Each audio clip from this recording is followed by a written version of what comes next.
नमस्कार, opinion post के special show रनबाज में आपका स्वागत है। सेमीफाइनल में टीम 18 रन से क्या हारी। टीम इंडिया के अंदर जो गुटबाजी चल रही थी वो अब पूरी दुनिया के सामने आ गई।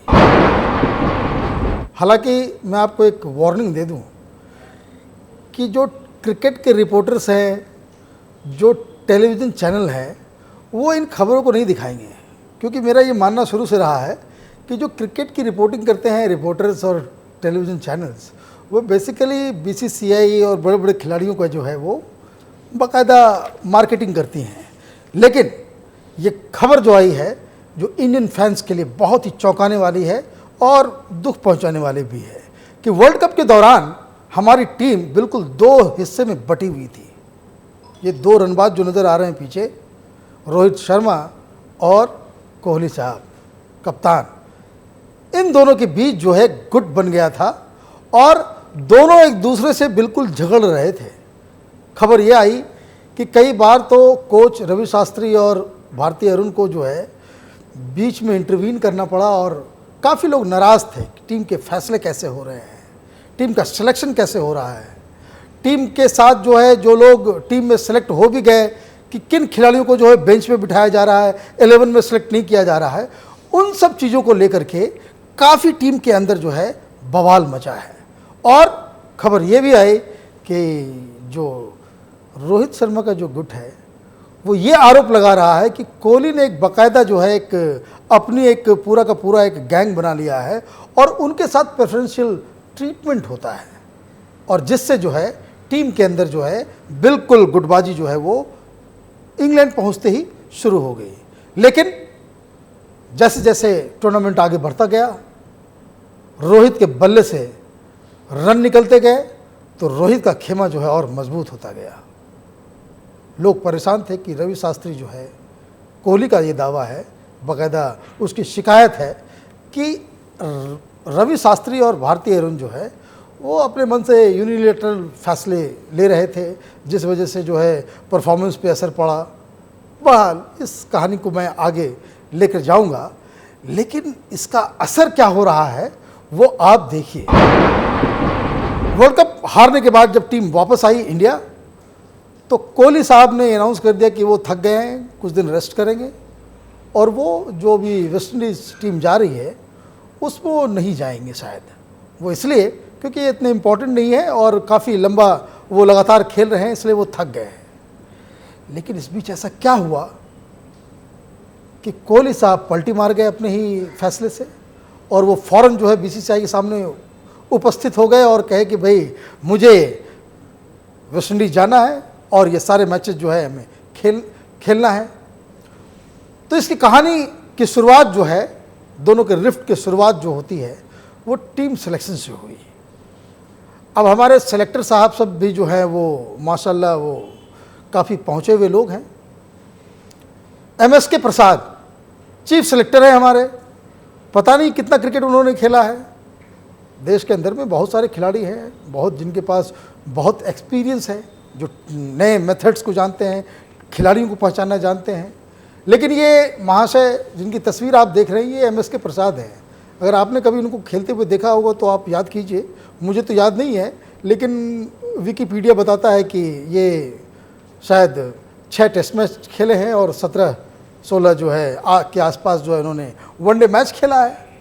और जमा पूंजी इनकी जो है टेस्ट मैच में जो है वो 125 रन के आसपास है। उसी तरह 16 इनिंग्स वनडे खेल करके इन्होंने 131 रन बनाए हैं और दुनिया के सबसे महंगी और सबसे बेहतरीन टीम के जो है वो सेलेक्टर बन गए हैं।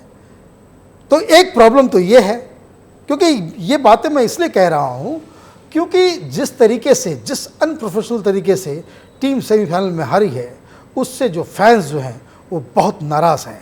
ये और बात है कि देशभक्ति या एक स्पोर्ट्समैन स्पिरिट की वजह से लोग जो है टीम इंडिया पे कुछ बोल नहीं रहे हैं, लेकिन कोई दूसरा देश होता तो ज़रूर इनके ऊपर जो है कार्रवाई होती। लेकिन अब सेलेक्टर जो है इतने एक्सपीरियंस्ड महान खिलाड़ी हैं MSK प्रसाद, तो क्या एक्शन लेंगे?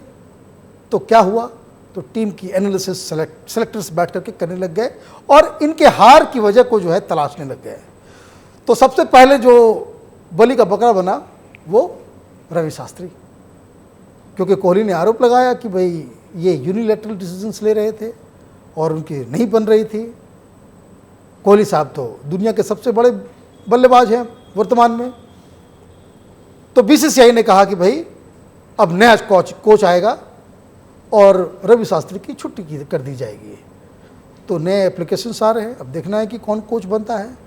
लेकिन इस टीम का क्या करेंगे जब टीम के खिलाड़ी ही अलग अलग गुट में बट गए हों।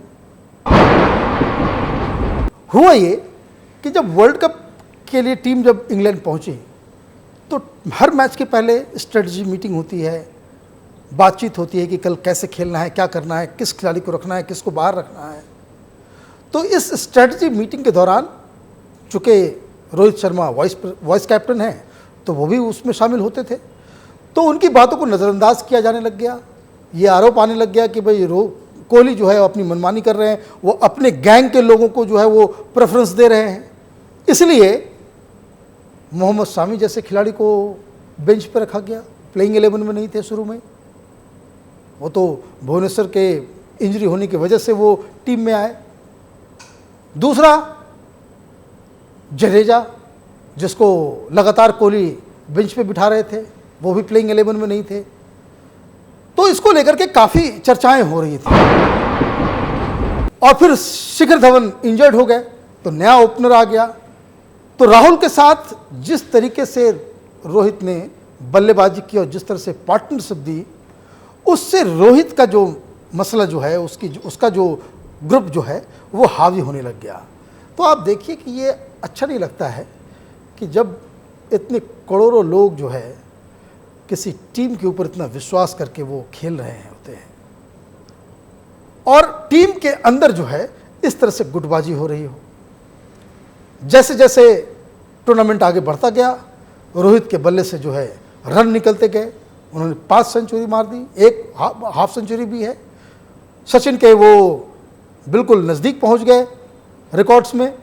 तो ऐसे में उनका खेमा जो है वो मजबूत होने लगा और कोहली जो है बाकायदा वो धीरे धीरे जो है उनका जो ग्रिप टीम के ऊपर से जो वो घटता नजर आया।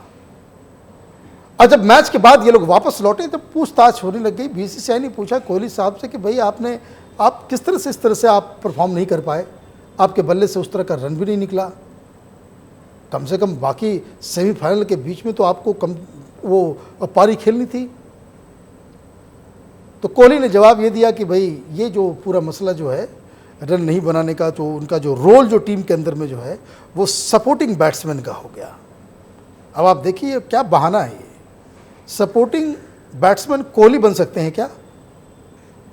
दुनिया के सबसे अच्छे गेंद बल्लेबाजों में जिनका नाम आता है वो अपने आप को कप्तान होते हुए जो है ये कह रहा है कि वो सपोर्टिंग रोल में आ गया। खैर, अब बात ये होने लग गई कि ये मसला जो है क्यों अब ये गंभीर होता चला जा रहा है।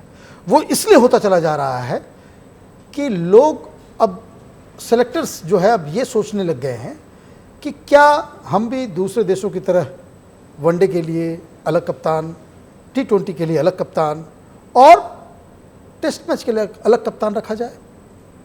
दुनिया में ये प्रैक्टिस हर अच्छे देश में है कि अलग अलग फॉर्मेट के जो है अलग अलग कप्तान होते हैं। हिंदुस्तान अकेला देश है कि जिसका कप्तान जो है वो टेस्ट मैच का भी वही कप्तान, वनडे का भी वही और T20 के लिए भी वही रहता है। तो मैच के बाद जब ये लोग वापस आए, वर्ल्ड कप के मैचेस के बाद जब वापस आए तो सुगबुगाहट हुई, टीम सिलेक्शन होने लग गया वेस्ट इंडीज सीरीज़ के लिए। तो धोनी साहब ने तो पहले कह दिया कि भाई वो अवेलेबल नहीं है, वो आर्मी से जुड़े हुए हैं, तो वो शायद कोई ट्रेनिंग के लिए वो जा रहे हैं, तो अगले 2 महीने तक वो क्रिकेट में वो अपना समय नहीं दे पाएंगे, तो वो बाहर हो गए। दूसरा जो कुल्हाड़ी जो गिरा वो रवि शास्त्री और भारती अरुण के ऊपर गिरा कि उनके लिए जो है अब जो है रिप्लेसमेंट तलाशा जा रहा है। अब बात आई कोहली की कि कोहली के साथ क्या किया जाए। तो कोहली के लिए तो उन्होंने अनाउंस कर रखा था कि वो वेस्ट इंडीज़ नहीं जाएंगे, लेकिन मसला गुटबाजी का मसला ऐसा ये यू टर्न लिया और ऐसी परिस्थिति बन गई कि कोहली को लगा कि उनकी कुर्सी अब जो है वो जाने वाली है। इसलिए फ़ौरन वो फटाफट जो है बीसीसीआई के सामने उपस्थित हुए और उन्होंने कहा कि भाई वो जाएंगे, क्योंकि बीसीसीआई के अंदर अब ये चर्चा होने लगी है कि क्या रोहित शर्मा को T20 और वनडे का कप्तान बना दिया जाए और कोहली को सिर्फ टेस्ट मैच की कप्तानी दी जाए। इसके पीछे भी दलील है कि आप देखिए किस तरह से मुंबई इंडियंस को उन्होंने लीड किया, वो चैंपियन बना रहे हैं। और वनडे मैचेस में कुल मिलाकर के अब तक रोहित शर्मा 10 मैचेस में जो है वो कप्तानी कर चुके हैं, 8 मैचेस उन्होंने जिताए हैं। तो रोहित के लिए प्लस पॉइंट ये है, लेकिन कोहली का जो निगेटिव सबसे बड़ा ये है कि उन्होंने मैचेस जितवाए हैं, विदेश में जाकर के उन्होंने सीरीज जीती है, लेकिन अब तक कोई बड़ा टूर्नामेंट जो है कोहली ने अपने कप्तानी के अंदर जो है वो जिताने में वो कामयाब नहीं रहे हैं। तो ये टसल जो है बीसीसीआई के अंदर और टीम इंडिया के अंदर वो फिलहाल चल रही है। रोहित गैंग और कोहली का गैंग आमने सामने है। एज ए क्रिकेट लवर और कोई भी आम हिंदुस्तानी यही चाहेगा कि गुटबाजी को तुरंत जो है वो ख़त्म किया जाए। और दूसरी बात ये कि जो कुछ भी प्रॉब्लम्स हैं उन प्रॉब्लम्स को फील्ड के बाहर रखें, ताकि इसका असर हमारे खेल पे ना हो, मैचेस पे ना हो और टीम इंडिया लगातार मैच जीते। यही शुभकामनाओं के साथ हम विदा लेते हैं। देखते रहिए आप ओपिनियन पोस्ट इंटरनेट टीवी, और वीडियो पसंद आए तो उसे शेयर कीजिए, हमारे चैनल को सब्सक्राइब कीजिए और बेल आइकन ज़रूर दबाएं।